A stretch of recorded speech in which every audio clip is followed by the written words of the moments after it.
Which hobbies that people do scream rich people? Story 1. A friend of ours got a wildly expensive cappuccino machine from his wife for Christmas. She didn't think there was room for it in their huge gourmet kitchen, so they had a whole coffee station with cabinets and drawers and a built-in mini fridge and marble countertops installed in the adjoining breakfast area. This was all because they got tired of driving to Starbucks twice a day. Oh, and they sent us home with an Xbox One the other night because they just bought whatever the new one is, X, and had no use for it. LOL, nicest people, just wildly wealthy. I had a rich boyfriend who didn't realize it wasn't normal to throw away stuff you pre-ordered just because it didn't live up to expectations. He had a 4-day-old Xbox One he was going to throw away because he wanted the PS4 more. Guess who got a free Xbox One? I had a friend who threw away her spare change 2 or 3 quid at a time, and it boiled my pee. She could have saved it or donated it, but she couldn't be bothered, so in the bin it went. What? And I cannot stress this enough, the F. When I worked in a campus cafe during college, a guy literally threw his change away in front of me and said to the girl he was with, who was looking at him in disbelief, "What? I don't carry change. I'm not poor." Everyone stopped and there was silence, and then I was just like, Jesus Christ, dude. And he left. Wound up going to grad school with him. He absolutely remembered the incident, and the look on his face when I walked in was priceless. Dude got his butt handed to him in first semester, including being totally annihilated by professors at least twice. I only saw it happen twice, but I'm sure it happened other times too. Asked a few classmates out and acted like a teenager when they said no / was not able to comprehend what they weren't there, why they weren't their flipping husbands, and just stopped showing up midway through the second semester before resurfacing at a happy hour just to basically brag about deciding to go to law school. Shocker, at the same place his dad and dad's dad and dad's dad's dad all went and routinely donated to. He said, "Okay, fine, whatever, I just thought I could share good news with my peers, F me, I guess," when no one cared. We're friends on social media. I can't tell if he ever finished, but he basically just travels and pretends he has a cool life that he categorically does not. And yet, the FU wealthy international students were still far and away the most entitled, worst people I've ever met. Nothing like getting snapped at in class by a guy your age who wants you to go to the lunch cart for him. Higher education. Well, just from that one story, we've gotten to see the nicer rich people who at least give some of their, old stuff to friends, to the completely inconsiderate rich people so out of touch with reality that they may never make a really true human connection in their entire life. And I do kind of feel bad for them about that. Parents, if you got a whole lot of money, I know you want to give your kids everything, but maybe what you should give them is a respect for what things are worth and a good work ethic or something? I don't know. Story 2. We had a meet and greet with a new executive at my company, and she told us one of her hobbies is investing in real estate. The frustrating thing about having money makes money is that if you have the money to do this, it's a great financial decision. For a small-scale example, I dated a woman in college who had a rather wealthy mother. Instead of renting a place to live for her daughter, she just bought an apartment close to campus and then sold it when my ex graduated. Because the rent she charged my ex's roommate covered both upkeep and the mortgage, she not only broke even, but probably turned a profit, while the rest of us were in the negative for paying rent, even though we didn't have as much money. If I had the money to do that, I'd invest in real estate as a hobby too. I lived in that situation. The guy was a VP at a publishing house and bought a 5-bedroom house in a neighborhood near campus for his daughter while she was in college. He paid her to manage it and rented out the other 4 rooms. The place was nicely furnished and full of books from the publisher. It was a great setup, until the daughter got pregnant and had to go home at the end of the first year. Sadly, I had to move out into a standard university ghetto apartment for the next year. Same situation when I was in college. A friend with wealthy parents bought a house for him to live in while he was going to college, and the additional rooms were rented out to some of his friends.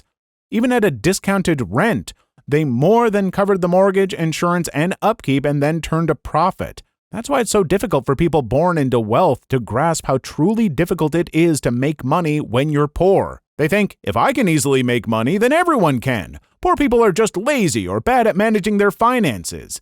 Because it's easier to believe that than admit that you had a massive advantage in life from the get-go. I had a rich homie whose parents are both doctors. His entire college and dorm was paid for in full out of pocket. A different buddy and I were making a whole plan about how we could start at the local community college for the associate's degree, then get loans after the associate's degree, and rich homie chimed in, "Why would you get a loan? Why don't you guys just pay for it up front? It's not that much," says the kid who didn't put a single penny into his college. Shout out, community college is a beautiful thing. They have so many programs, grants, scholarships to alleviate costs on top of being super affordable. It's either dirt cheap or free.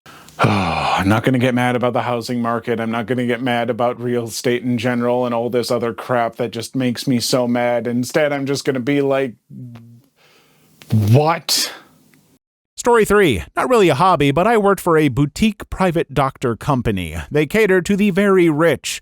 Membership fee, $40,000 a year per person, not including their insurance, and these are just some of the things that are included. You have a medical team, your primary, a nurse, cardiologist, OBGYN, physical therapist, nutritionist, etc. just for you. Need an appointment for anything? They'll work around your schedule. Yearly checkup, 2 hours with your primary doctor and your medical team at the clinic or your house. They craft a yearly wellness plan for you and track it monthly. Lab work? In-house at the clinic or at your house. The nurse will call you within 24 hours with the results and explain them to you in great detail. You have your doctor's mobile number and email address, and you can reach out to them 24/7 with questions or concerns. Are you traveling domestically or internationally? They will provide you with top-tier doctors wherever you are, or have your personal doctor and nurse fly out. Are you having a medical emergency? Your doctor and nurse will meet you at the ER and have a private room ready for you with a specialist if needed. Don't feel like going to the doctor's office? They will go wherever you are. Insurance or billing questions? You don't worry, they will navigate that for you. Clients, celebrities, politicians, CEOs, the 1%. That sounds so much more actually desirable than a lot of things we hear about rich people blowing money on. Honestly, if I had the kind of money where I could afford that, yeah, I would 100% be doing that. Sure beats having to make an appointment with my GP 6 weeks in advance. Also, benzos essentially on demand. I once had to take someone from India to Mayo Clinic by ambulance. Her very important personal status meant we had to hire doctor and nurse with us in the truck administering benzos every 2 hours like clockwork because she got anxious from sitting backwards. The only reason she went by ambulance was because she had been abusive to the air ambulance staff in the past. Story 4. My neighbor is a yachtsman who makes a middle-class living racing rich people's yachts, so I would say hiring people to indulge your hobbies is about as 1% as one can get. Sounds like an interesting job. He gets to spend far more time yachting than the actual owner. Not too different from merchant families being patrons for artists during the Renaissance or billionaires buying sports teams. They love the hobby, but they know they can't replicate the talent. How amazing must it be, though, to have the money to be able to hire a full-time artist who just paints whatever you commission them to? Like a personal chef with a canvas instead of a stove. F the sports teams and boats, I want someone to produce one-of-a-kind art for me on a whim, and I want to pay them enough to live handsomely off that alone.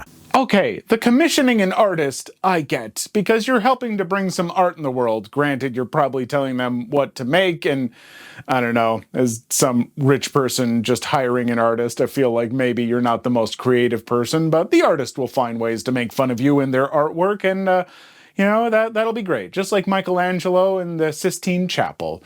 The people who are hiring people to race their yachts, what? That's pretty funny to me. If I met a rich person who told me that, I wouldn't be able to stop laughing. I would have to walk away. Story 5. Bartender here. 2 very cute girls from out of town sat at my bar. Equally cute guy walks in, immediately buys them drinks. His opener was, "So, how often do you gals boat?" They were from effing Philly, LOL. When he said that, I couldn't not smirk at it. He also tipped me like $130 for 3 Jameson Cokes. We only motorboat when we're really drunk. Yeah, boating is expensive as F. Wouldn't call it a rich hobby down here in Florida, though. You'll see plenty of dilapidated houses with a nice fishing boat out front. Depends on where you are in your background. My friend and I grew up effing around on boats, doing it dirt cheap. Growing up in a fishing town with not much else to do, you find a way. Buy an old, unwanted hull, a non-running outboard engine older than me, work on it ourselves, and get out on the sea. Breaking down and learning how to fix things is just part of the fun. Boating is a very broad spectrum, from kayaks to super yachts. Story 6. I work for Porsche. Many clients have racetrack memberships where they garage their cars and have track days. $80,000 to $90,000 initiation fee at $10,000 annual fee for some memberships. On my road trip 2 years ago, I visited the Indy 500 track in Indianapolis. This coincided with some sort of Porsche track day, and my tour guide told me that all members who participated that day had to have a Porsche 911 and also buy another 911 that would be used in the event, if I recall correctly. Yeah, rich is an understatement. Had a boss forget to put oil in his Porsche 911 after winter and seized the engine, LOL. Story 7. In Germany, we have a saying, if you play golf, you're too poor for horses. You buy horses if you're too poor for sailing. If you're sailing, you're probably too poor for jets and motor yachts. Historic motorsports is also a good indicator for wealth, especially F1. It's so funny to me that F1 is such an indicator of wealth and gentleman's sports because being into motorsports in the USA means you're blue collar. I started watching F1 and picked Verstappen partially because he's from Red Bull/Honda. I can afford a Red Bull and a Honda. I grew up with a parent who loved F1, and I learned at a very young age that liking NASCAR and liking F1 are two very different things. F1 grew out of pre-World War II Grand Prix in a culture of rich kids and young aristocrats with too much money and time and too little fear racing those fancy cars they had. NASCAR grew out of Prohibition-era booze smugglers racing the cars they'd tuned to be able to outrun the cops. Yeah, owning an F1 team is how you know you've made it. Owning a baseball team? Yeah, you're high society. Owning a football team? Multi-billionaire. Owning an F1 team? Multi-generational wealth where every one of your children will be billionaires. I grew up with a portion of family that was very into like NASCAR because my stepmom's father was a stock car racer, so we were big supporters of this stuff. I never personally really got into it, but very, very down to earth, working people. They were lovely, and it's funny to me that over in Europe, it's with the F1, it's the exact opposite. Does F1 do anything in America? I don't know. I really tried not to get into racing, and I was successful. Story 8. Polo. When I learned you need to have a whole trailer full of horses for a single player to use for one match, it blew my mind how expensive it would be to have as a hobby. I heard a polo player once complain that not many young people played the sport, he said. You only need 5 horses, your parents can buy them. Haven't heard someone that's that out of touch with reality often. I worked at one of the largest polo clubs in America and had all sorts of celebs and former presidents go there. Made great money because how some of these people tip is insane. Not usually the celebs, but the moderately rich people always have a 20. During the after party of one tournament I went to, there was a race between one of the fastest horses, a Bugatti, and a helicopter. Many matches need 4 to 5 horses per rider per game. A bare minimum is 2, but as many as 8. There's 8 players per game, 4 riders per team, so you're looking at up to 64 horses per play.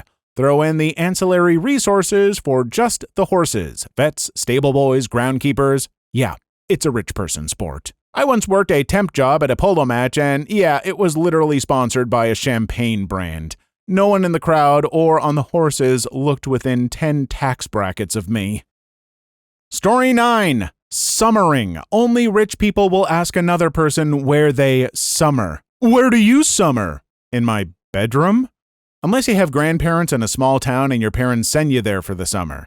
When I was 7, my parents sent me to stay with my maternal grandparents for a few weeks over summer. They worked for a doctor and his wife at their property on the Mornington Peninsula in Australia. My grandfather was the groundsman and my grandmother was the cleaner. My grandmother's sister and her husband were also there in the gatehouse. The property was 40 acres, walled in, and there was the gatehouse, caretaker's house, that's where I stayed, and the main house. All were mock two-door, and our place was next to the tennis court, pool, and what used to be the stables. There was a cockatoo named Charlie and 2 donkeys out near a dam, and it was absolutely bloody heaven. I hid in trees, reading as many Trixie Belden books as I could get my hands on, and it was the most ridiculously idyllic time of my life. Same people saying WFH must end, I expect.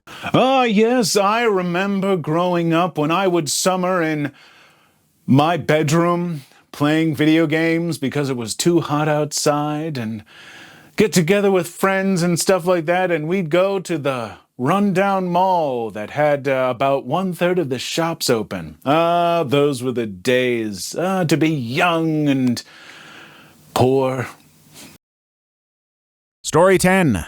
The fastest way to become a millionaire is to become a billionaire and go racing. I've heard the fastest way was to buy an airline. The best way to make a small fortune in aviation is to start with a big one. I've heard it said the fastest way to make $1 million is to spend $2 million.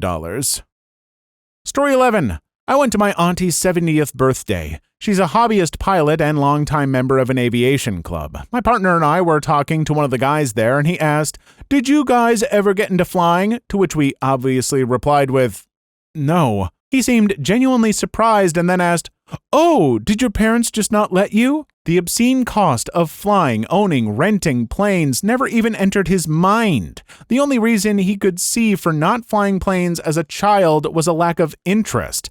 Pretty effing mind-blowing, to be honest. To be fair, it's probably because he knows your aunt is a longtime pilot. If you have a family member who already owns and or has access to a plane, it can actually be fairly affordable to get your license. Now, I'm not saying it's an option if you're living paycheck to paycheck, but it's absolutely affordable if you're not interested in buying a house or buying a new car, taking vacations, etc. It is expensive, but not nearly as expensive as people think. Yeah, I gotta tell you, if I've got an aunt or some relative that I'm remotely close to and they have a plane and they would let me fly it and everything, man, I'd have learned to fly, and I don't think I would have done anything with that. Nothing at all. But it would have been neat. I could say, I know how to fly a plane, and people would be like, "Do you do it for a job?" And I'd be like, "I don't do much of anything." Please leave your story in the comments. I would love to make a video on them in the future. Also, don't forget to like and subscribe.